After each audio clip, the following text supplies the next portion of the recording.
Hey, this is Five of Clubs, and welcome one and all to my brand new channel. Now before I start delivering shameless dictates for y'all to slam the subscribe button or shower my videos with copious quantities of likes, I should probably explain who I am and what I'm doing here. I have a confession to make. I love board games. Big games, small games, long games, short games, cooperative games, competitive games, party games. Shrimp soup, shrimp stew, shrimp salad. I love them all. However, that wasn't always the case. Even as recently as 5 years ago, I would never have thought I'd put down my PlayStation controller to roll some dice and play some cards. I used to regard board games as antiquated attempts at simulation from the pre-tech days, with nothing to offer that a video game couldn't more richly satisfy. Why would I suffer through a grueling, rudimentary game of Monopoly when I could play something more robust like SimCity or Civilization?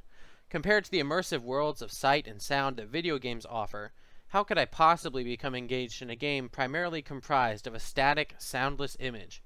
On top of all that, you're telling me I have to manually manage all the game's rules and components instead of having the computer do it for me? You mean you have to use your hands? That's like a baby's toy.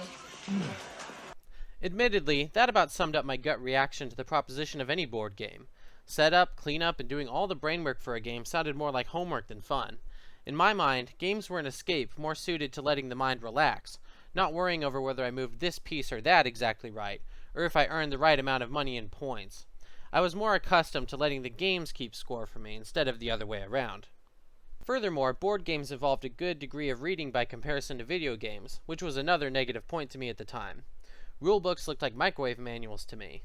Video games seemed to have much easier tutorial schemes where I never had to look in any manuals before playing the games. I honestly had no idea why board games even existed anymore. I suppose they would have gone the way of VCRs and cassette tapes when digital media proved itself superior. If preservation was the issue, even the board game classics have apps and digital adaptations nowadays, so why bother with the fiddly physical versions? What finally broke me from my ignorance was watching a randomly recommended YouTube video of a show called Tabletop, hosted by Wil Wheaton. Wil Wheaton and the crew were apparently going to play a game called Betrayal at House on the Hill. Normally I would have passed the video by without a second thought, but I think the intrigue of the game's title caught my attention, as the name invoked an internal fondness of campy B-movie horror. So I gave the video a watch, and I caught my first glimpse into the world of modern board games. I liked what I saw. To someone whose main points of reference for board games was limited to the store shelf classics, I had no idea there could be a board game like Betrayal. Hidden identities, emergent narratives, procedural map generation, roguelike progression elements, all couched in a haunted house theme that really gripped me. For the first time, I began to consider that, perhaps, I had subconsciously dismissed an entire avenue of fun prematurely. As I watched other videos, the discoveries mounted. What's this? There's a board game about searching for treasures on a perilous sinking island? That sounds awesome. And wait, it's a cooperative game?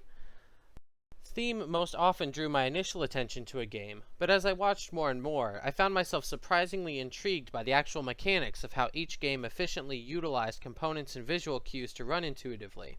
As though I was in shock that it was possible to succinctly create these game experiences in a physical format.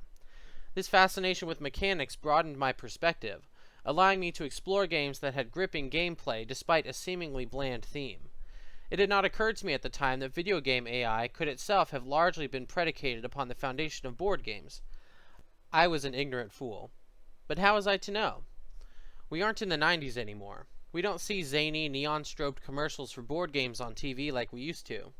There isn't a sense of mass multimedia prominence spreading board game awareness the way there is for video games. Even non-media sources like pizza boxes and snack chip bags keep the public aware of video games, which can unfortunately result in misperceptions from people like me, folks who believe the board game genre to be proverbially dead in the digital age. If it wasn't for YouTube content creators like Tabletop, Rado, One Stop Co-op Shop, Rolling Solo, and others, I would never have found my way into the hobby. In like fashion, if my humble channel offerings here bring even 1 or 2 people to look into the hobby, I'll count that as a success. This is not to say that I've abandoned digital gaming entirely. Far from it. I still regularly partake in the pleasures of digital games. But as an avid fan of fun, having another flavor of fun simply opens the possibilities for more diverse enjoyment experiences. Sometimes I want a bite of something other than crispy goodness, and there's more than enough room for both hobbies at the buffet of recreation. But wait a minute, the perceptive of you might be saying. With these other established, proven content creators in the YouTube board game space, why should I watch your content over theirs? To that, my answer is simple. You shouldn't. They have a lot of great stuff, and I watch their content frequently myself. I'm not aiming to replace any of these other great channels.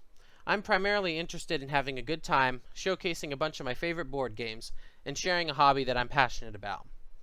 However, don't mistake that with the assertion that my content will be entirely generic. I have some unique offerings up my sleeve that might help set me apart from the pre-existing pantheon. One of the video types I aim to create will be playthroughs and commentary around the lovingly crafted custom content from the Board Game Geek community, as there are some excellent creations that deserve some praise and coverage. Who knows, I might showcase a few of my own homebrews here and there as well. As much as I'd prefer to show physical component play, I'm currently ironing out the logistics of camera positioning, lighting, and all that fun, so I may start out using Tabletop Simulator footage for initial gameplay videos. Going forward though, you'll likely see some hybrid content that showcases some physical component play intertwined with Tabletop Simulator, particularly when playing with custom content since I tend to roll ones when making print and play skill checks. We'll see where things go from there. Welcome to the channel and let's have some fun.